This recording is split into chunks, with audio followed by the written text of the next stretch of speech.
Hi everyone, I'm Celeste. Welcome to my BookTube channel, A Reader's Almanac with Celeste. Today I am sharing with you my picks for holiday reading in the snowy month of December. It's snowing here in western New York and I couldn't be happier. We're going to be putting up the tree this weekend and have all kinds of holiday plans, so we're getting into the festive season spirit here.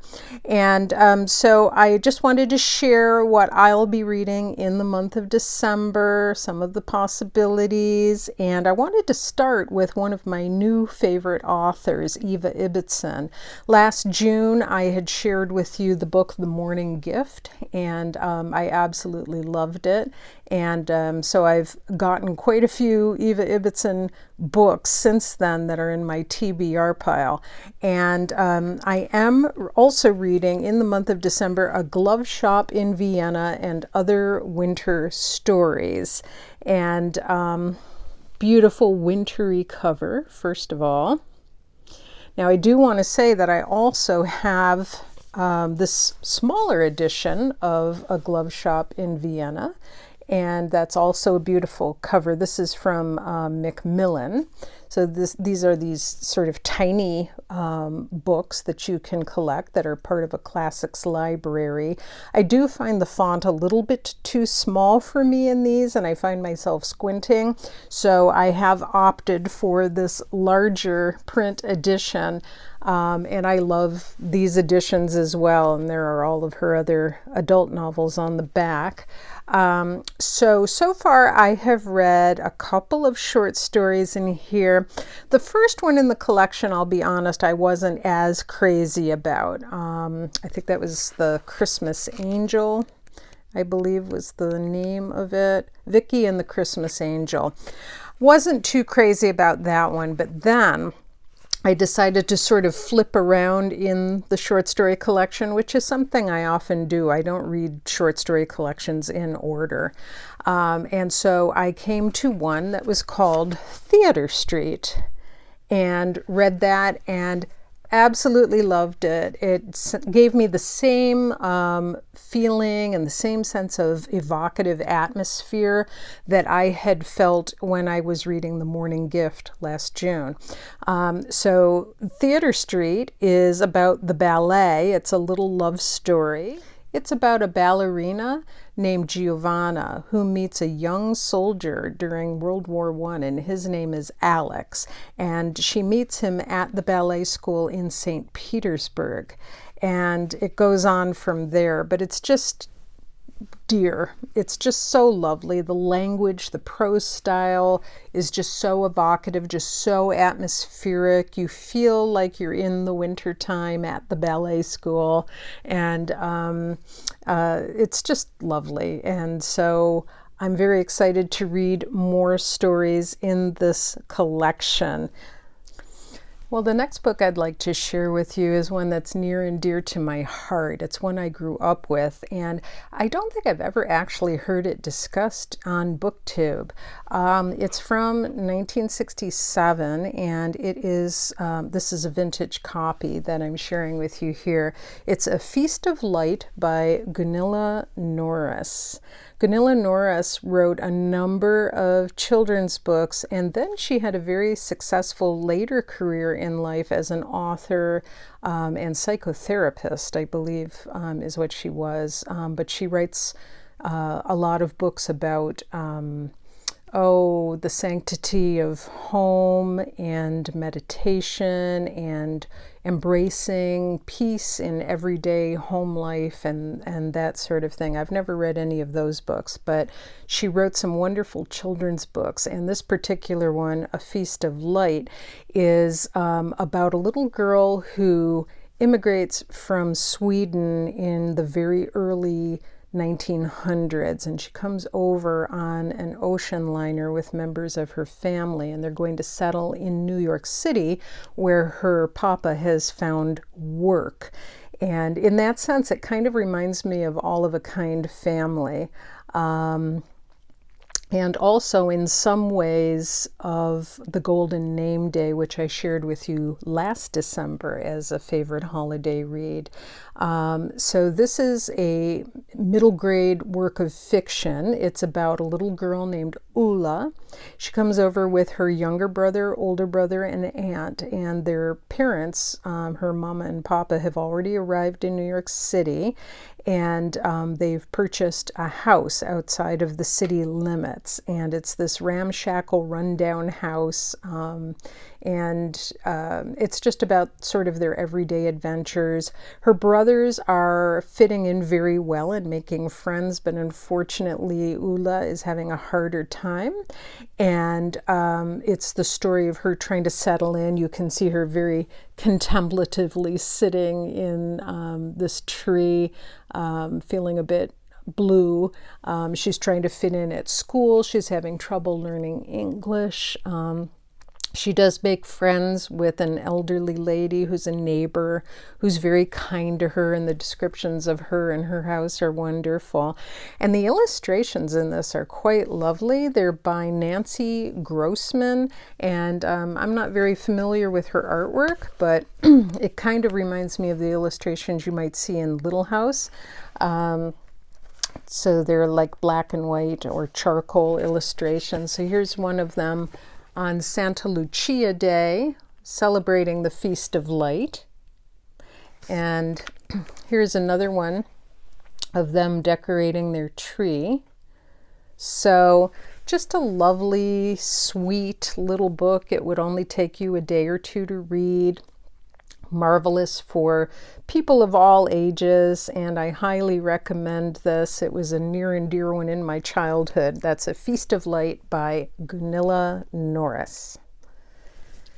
Well, the next book I'd like to share with you is another mid-grade novel from my childhood that is near and dear to my heart, and that is Winter Cottage by Carol Ryrie Brink. Oh, do I remember this book and that classic front cover of them skating. It's just marvelous.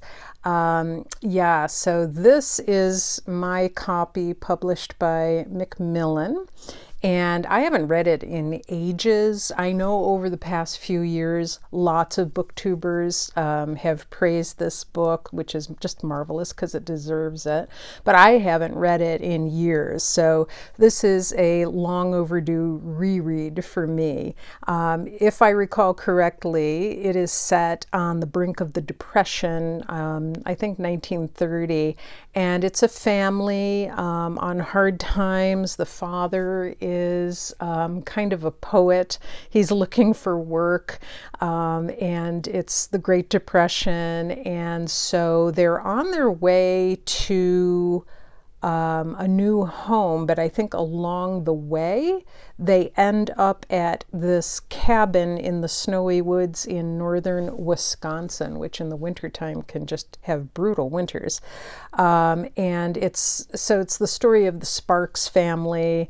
I think the little girl is Minty. She's 12 or 13 years old, and this is just kind of their adventures and how they make things work for them in the little cabin in the woods in northern Wisconsin. So it's just charming. And yeah, I'm really looking forward to a reread of this. Now, I will say that I do remember when I was a little girl being kind of put off by one scene in this book, and that was, I think it's a nun talking about the heathen Indians and their dancing. It's very dated in that sense, so just trigger warning going into this. There is a few scenes about that. It was kind of like, I remember at the time saying, okay, sister, that's enough. We get it. They're heathens, right? But that particular scene notwithstanding, overall it is so worthwhile, so charming, so worth your time. You know, just in the same tradition as little house, the golden name day, the feast of light, etc. All of a kind family. I am just a sucker for stories about impoverished families making things work, and just sort of the homespun aspect of it. And when you set it in the wintertime, even more so. So struggle and perseverance and finding happiness in the small joys of everyday life and everyday things. So the next book that I would like to share with you is another vintage favorite, and that is 8 Cousins by Louisa May Alcott. Another lovely cover, and this has some very Christmassy scenes in it, which is why I associate it with December and with the holidays. This particular copy is in excellent, excellent condition. I've been told by some friends that I have a real find here. This is one of those junior deluxe editions, and although the cover art is lovely, you will probably better recognize it by the actual book, which looks like this. So this is from that collection of books. Lovely colors too, by the way. Let me just fix it here. Okay, so 8 Cousins is by Louisa May Alcott, and it is part of a series. The second book is Rose in Bloom, and I hope to read that sometime in 2025. It's about a girl named Rose Campbell, who is a sickly orphan. She had been attending boarding school, so this would actually qualify for my boarding school book trope that I love so much. I forgot about this one. But she's attending boarding school for a year after her father has died, and now she's living with her great aunts, Plenty and Peace. And I grew up with a number of great aunts, including my great aunt Mum, who I love dearly and who at one time I shared a room with. That's a story for another day. But in any event, it's the story of her upbringing there, and all of her cousins, and they're all boys. They're known as the clan, while her uncle, who is also a doctor, finally comes and decides to take over her care because Rose is sickly. And each of the great aunts and the uncle have a different philosophy on child raising and how to make Rose better, or how to make her bloom, how to make her healthy. And the doctor decides to throw out all of her medications and decides that what she needs is laughter and fresh air and all of that. So it was a little controversial at the time because it was dealing with themes of child rearing and what's best for children. And but it's interesting, and a great one to read at the holidays. And I'm so happy I have this particular edition of the book. I'm really looking forward to reading this over the next few weeks, and then, as I said, in 2025, reading Rose in Bloom. So that is 8 Cousins by Louisa May Alcott. And then the next 2, I'm kind of going back and forth between reading them in physical copies and listening to them in the Audible app. So the first one is Heidi by Johanna Spyrie, and this is just such a delightful cover. This is, of course, the Illustrated Junior Library edition. This one is missing the plastic that goes over it, but just delightful. Love this. And it's in very good condition. I'll show you the illustration in the front here. She looks like a little woodland gnome to me with her dark hair. But this is just a classic story, and I can see why this was turned into a movie so many times. In fact, there's a a 2015 German edition that I've never seen before, and I'm looking forward to watching that over the holidays. But in any event, I'm only in the very early stages of rereading this, and so far Heidi has been brought by her aunt to go live with her grandfather, who lives up in the Alps in a cabin, and he's kind of a recluse. The neighbors don't really know much about him. He has kind of a sad, mixed past, and so she's brought to live with him, and it's about her time there living up in the Alps highlands with the goats and living in the little cabin, and her can-do attitude and all of that. It's very sweet. Very well written. And then here's the chapter heading. Also delightful black and white illustration. So that's Heidi. And then I've also kind of been dipping in and out of Hans Brinker. Sorry if the ring light gets in the way here, but this is another illustrated junior library edition published by Grosset and Dunlop. And I have a confession to make. I have never read Hans Brinker. I know the story, sort of, and I think I've seen a movie version of it as well, but I don't really know it very well. I think it's a little boy named Hans and a girl named Gretel, and they want to win a skating competition, but they don't have real skates. They have homemade skates. So I think that is the story, but I also have this on Audible as well, and again I've been kind of going back and forth between the two, but I'm not really that familiar with Hans Brinker, so I'm kind of looking forward to that. And next I have two delightful picture books, which are both illustrated by the same illustrator, and that is Barbara Cooney. I love Barbara Cooney's work. She has kind of an American folk style to her work. My favorite of hers is Miss Rumphius, which you may be familiar with, but she has lots of illustrated classics available. These two I was not familiar with, and the first is called Emily by Michael Bedard, and the illustrations are by Barbara Cooney. And then the second one is called Eleanor, and this one is written by Barbara Cooney as well as illustrated by her. So Emily is just delightful. And I had never heard of the author Michael Bedard, but his prose is really delightful. It's poetic. It's lovely, the way he describes things in this picture book. And this is the story of a woman who is kind of a recluse who lives in Amherst, Massachusetts, who happens to write poetry. Can you guess who that is? And so this is from the perspective of a little girl who lives across the street from her. Isn't that wonderful? And so just a very lovely, charming, quick read about how the little girl ventures across the street and visits the lady in the yellow house.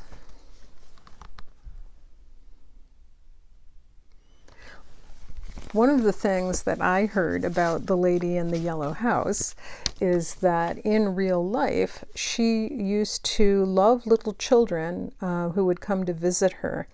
And she would, not only did she have a marvelous garden, but as well, she used to make homemade gingerbread, another favorite of mine, and tie it in a string and lower it down through her upper bedroom window to the children. She would bake gingerbread for them. So just a delightful story, and that's Emily.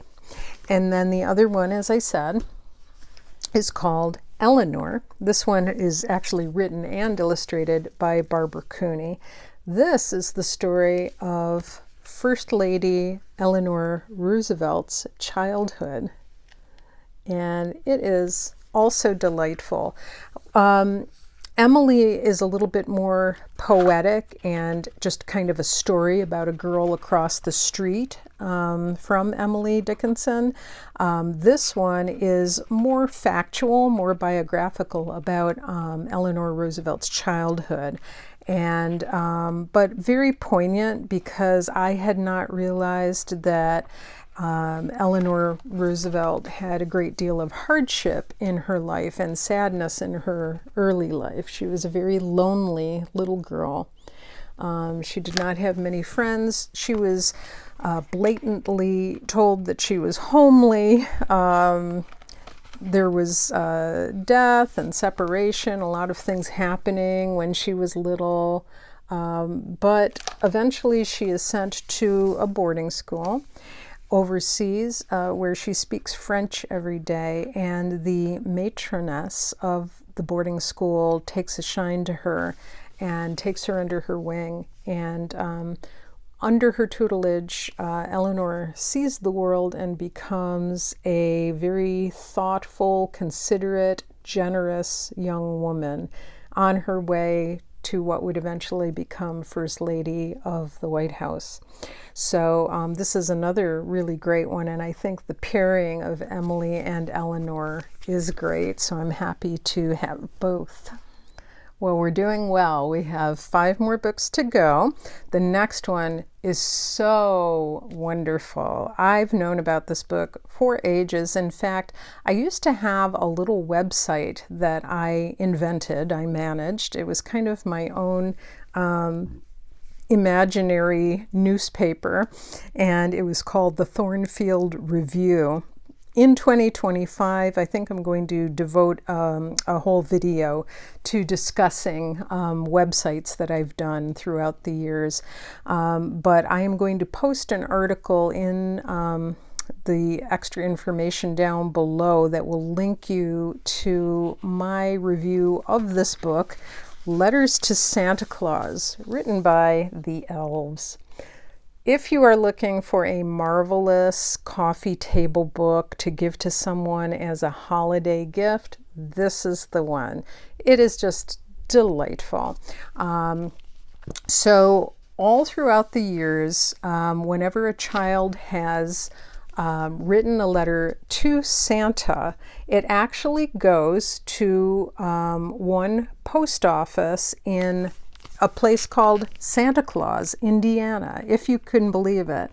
And it's been happening for over 100 years. Millions of these letters have poured into Santa Claus, Indiana. And so the head of the post office there, who is known as head elf, Pat Koch, has gathered together some of the best examples of letters that have been received throughout the decades from the 1930s on. And she has photographed facsimiles of those for this edition. And I'll just share some of them with you. But so it's the actual letters, and I'll just show you one really early on. Often the envelopes are also included, and they are delightful. Some are very consumerist, I want this, I want that. But then there are others that really the stationery is sometimes as interesting as what it actually says. So here's one. I just love that they're using the facsimiles and not just typing out what the letters say. But some of them, the children have lost siblings to illnesses. In others, they're asking nothing for themselves, but could you bring my mother something? Mothers whose husbands have gone away to war and did not come back, or dad has lost his job and it's hard times. Some of them are post-war, but they're just really delightful. There's one where a woman is looking for a husband who's a farmer. And then it shows the responses that were received from eligible gentleman bachelor farmers living in the Midwest, which I think is just hysterical. And so it's just magical. And I am so delighted to share this with you. If you were not in a good mood when you opened the book, you will absolutely 100%, I guarantee, be in a good mood after you close it. It's that kind of a feel-good read. So that's Letters to Santa Claus by the Elves. Well, at some point, I'd really like to do an entire vlog about my favorite fairy tales. So look forward to that in 2025. But in the interim, one that I always associate with the winter season is Hans Christian Andersen. And so I absolutely love this edition by Taschen, which is the fairy tales of Hans Christian Andersen. I recently acquired this in October and saved it for the holiday season. The illustrations are just marvelous. Hans Christian Andersen's fairy tales have been illustrated by a number of marvelous illustrators, including Eleanor Vera Boyle and Kay Nielsen. I think Kay Nielsen's probably my favorite. And of course, there are some of my most favorite iconic stories, one of them being The Snow Queen. Here's an illustration from that. You always know with books published by Taschen that you're going to have marvelous illustrations, and this is no exception to that. And then there is The Steadfast Tin Soldier. So there's that. So just lush illustrations all the way through, many different styles of illustrations. My absolute favorite, of course, is The Little Match Girl. And that is actually done mostly with silhouettes, but there is this illustration, which is also classic. So yeah, this is just a fantastic collection. It's rather heavy. It is quite a tome. It is a doorstopper, so this may be one that's better to put on a tabletop and look through with your favorite child at heart. Okay, 2 to go. I am doing a buddy read in the month of December with my YouTube friend Dia from Novelite Dia, and so this is The Box of Delights by John Masefield, and this particular edition is really charming. This is by, sorry, can't get the page open here. New York Review Children's Collection. Look at the inside cover here. Just marvelous. And I love the hardcover editions that they have. So this is about a little boy named Kay Harker who is on his way home from school for Christmas and finds himself being observed by 2 very shifty looking characters, and the adventures go on from there. There is a character called the Punch and Judy Man, and there is a magic box of delights, and it can make you smaller, it can make you faster, it has all kinds of magical powers. And basically the little boy Kay Harker needs to save Christmas. And there's a famous quote from this: "The wolves are running." This is an interesting book. It is in a style that I do not always get on with, which is kind of stream of consciousness fantasy, where first this happened and then this happened and then suddenly this happened and this happened and this happened. And after a while, I kind of, you know, like, whoa, whoa, whoa, I need some plotting here. I need some structure. I need to hold on to something. It's kind of like being on a carnival ride that makes you a little dizzy. I know that this is absolutely beloved by the British, and it was also very successfully made into a BBC adaptation, I think, and maybe several others as well. Certainly very magical, and I love the poetry of John Masefield. Cargoes is one of my absolute favorite poems, and Sea Fever, of course, is the other very well-known poem by John Masefield. So he has very poetic prose. He's very evocative. So I am giving this a try in the month of December, doing the buddy read with Dia. So we'll see how that goes. And then finally, another author that became a quick favorite of mine in 2024 was Penelope Farmer, and I had read and discussed her book, Charlotte Sometimes. This is kind of a prequel to that. At the time that I discussed Charlotte Sometimes, I realized that there were actually two prequel books, and one of them is Emma in Winter, and this is about Emma Makepeace, who also appears in The Summer Birds and in Charlotte Sometimes. This is my little beat up copy that I found. These are amazingly expensive. I tried to get a hardcover edition of this from eBay, Pango, etc., and just could not come up with one. So I finally did get the Dell Yearling edition. I don't know much about what this is about, but it's Penelope Farmer, so you know magic will ensue. And of course, they are flying in winter on the cover. So, and I believe that as they fly in their dreams, they also go back in time. So some of the tropes that I absolutely love. It's a very slim book. I'm sure I could read it in like one sitting. I may save this one for like Christmas Eve or something as my Yola Bokaflod book. I just like saying Yola Bokaflod. But in any event, one of my goals is to read more Penelope Farmer, because I am just so in love with Charlotte Sometimes that I'm trying to collect more of the Penelope Farmer books. Well, that is it. That is all of the holiday reading for me. I'm also listening on Audible to things like A Christmas Carol. There's a marvelous version of it that I'm listening to, and that's narrated by Tim Curry.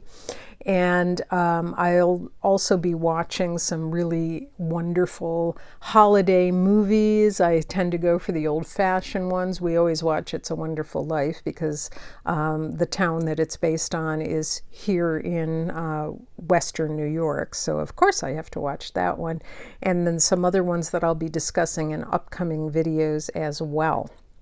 Please let me know what you're reading during the holiday season. Do you like to read Christmas themed books, winter books, holiday books, or do you just kind of go along and, you know, not get into that particular groove, but, you know, maybe just read your regular selections like horror or thrillers or, you know, I don't know. What are you reading? I guess that's my question. Let me know in the comments down below. I hope you're having a marvelous week, and I hope that everything is great where you live and in your world. Looking forward to sharing some other holiday videos with you. I am moving to Sundays, so this is going to be my new home, Sundays. I actually think I started out on Sundays, and I think I'm now going back to Sundays. I've tried various days of the week, and I'm sorry that it's been quite chaotic and that I've been posting haphazardly here and there, but you know, it's the holidays, so I hope you will forgive me for that. But in any event, look for another video next Sunday, and we'll see you again real soon. Bye-bye.